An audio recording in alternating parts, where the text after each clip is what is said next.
Здравейте, приятели! Днес ще прочетем първа глава от книгата Пътиланско царство. Нека започнем. Баба Цуцулана. Драги ми Смехурко, бързам да ти пиша, но как да захвана? Ще почна направо с баба Цуцулана. Ех, да знаеш само колко е припряна.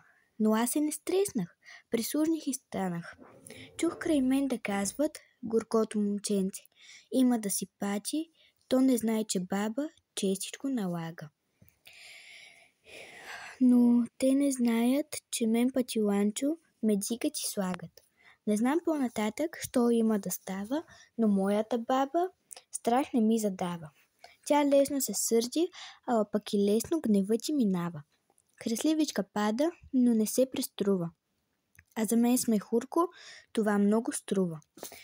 Що трябва да правя, всякога ще зная.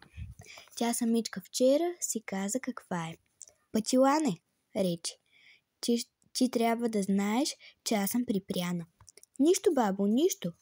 Зато и пък аз нося сърце засмяно. После Пътилане, моята ръчичка въстежичка пада. Та конявка така поналожи.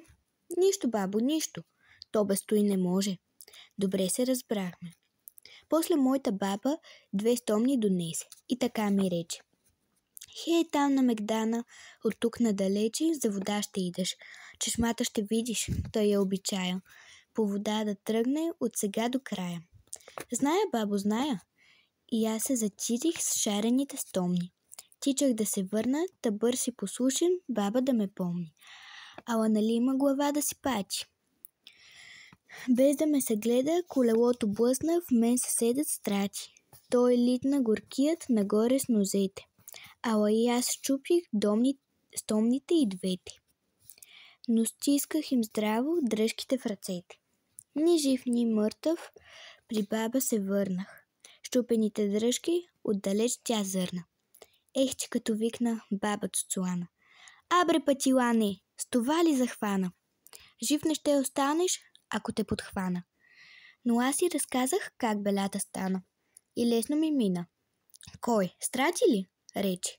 Зная го аз него. Той 3 пъти вече, как тая година и мене събаря.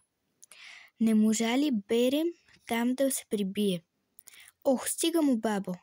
Сега на чешмата раните си мие. Така му се пада.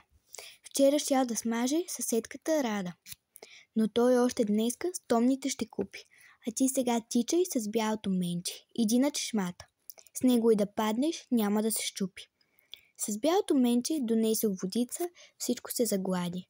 И аз не опитах как лекичко милва на моята баба тежката ръчица.